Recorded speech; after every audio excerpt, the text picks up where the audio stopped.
I'm Nick Shammas. I'm the research director and the president of the Midwest Cardiovascular Research Foundation in Davenport, Iowa, the U.S., and an interventional cardiologist by training.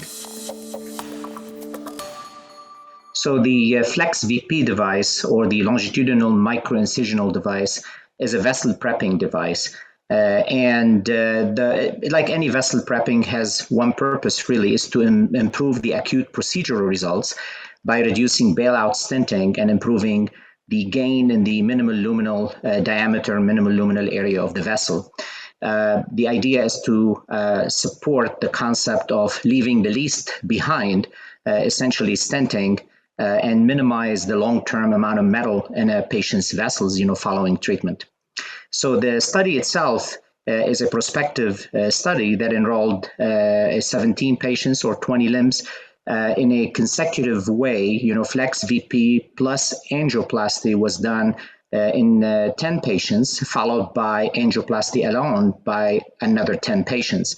This is all prospectively collected data, and it's mostly focusing on the acute procedural results, with imaging angiographically as well as by intravascular ultrasound was done to evaluate the dissection level, that we see following FLEX VP treatment, and to see exactly what kind of minimal luminal area gain that we get. The primary endpoint of the study is looking at adventitial dissection or deep dissections. We know that deep dissections correlate, with a poor outcome, mostly restenosis and a higher target lesion revascularization. There's plenty of data out there that shows, the depth of dissection, particularly if it starts to involve the adventitia, it can potentially, has long-term adverse outcomes. So that's the primary purpose of the study. It's not a long-term outcome study. It's mostly of an acute procedural type of study, more of a pilot study to set a base for hopefully long-term prospective trials. So the FLEX VP is a longitudinal micro-incision catheter that involve atheratomes, which are self-expanding, and they expand at 1 atmosphere of pressure and essentially create longitudinal micro-cuts or micro-incisions across the zone that would need to be treated. And essentially, you start from the distal portion of the lesion all the way to the proximal lesion. So essentially, a pull-back technique that would allow to create these long micro-incisions. And it can be repeated many times, 3 or 4 times, creating multiple micro-incisions.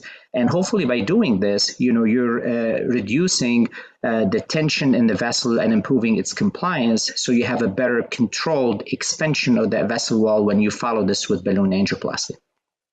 Yeah, so the most important finding is the primary endpoint, which is adventitial tear. And we have clearly demonstrated when comparing FLEX VP versus PTA alone, without the FLEX VP, there was a significantly less deeper dissections, particularly the adventitia. In fact, only 10%, of the patients included in the FLEX VP plus PTA had a deep dissection versus 60%, in those who underwent the PTA alone, and that was statistically very significant. Also, there was a very interesting trend of lower opening pressure. That means the balloon pressure required, or the lowest balloon pressure required to get you a full balloon expansion, it was lower, at least numerically, and bailout stenting was lower numerically, in the FLEX VP versus, the PTA alone, arm of that study. Which means, there is a likelihood of significant also improvement in vessel compliance. Mind you, however, this is a smaller study and was empowered for that purpose. The powering of the study was designed primarily to look for adventitial dissections.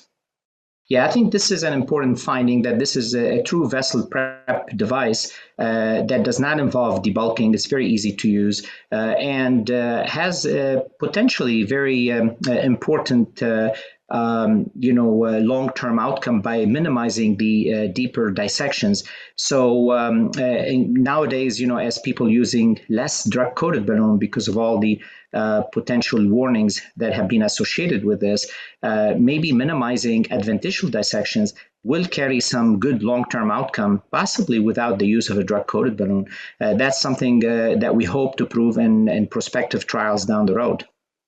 Well, we certainly need prospective long-term study outcomes to correlate these acute findings with the long-term outcomes. Again, we've demonstrated that adventitial tear is less, but does that really translate in a good long-term outcome? We hope so, at least, based on what we understand, from adventitial tears and the relationship with bad outcomes. However, we need that prospective type of trial, whether randomized or whether it's a larger registry, to look for outcome, in patients who receive the FLEX VP study as a vessel prepping device.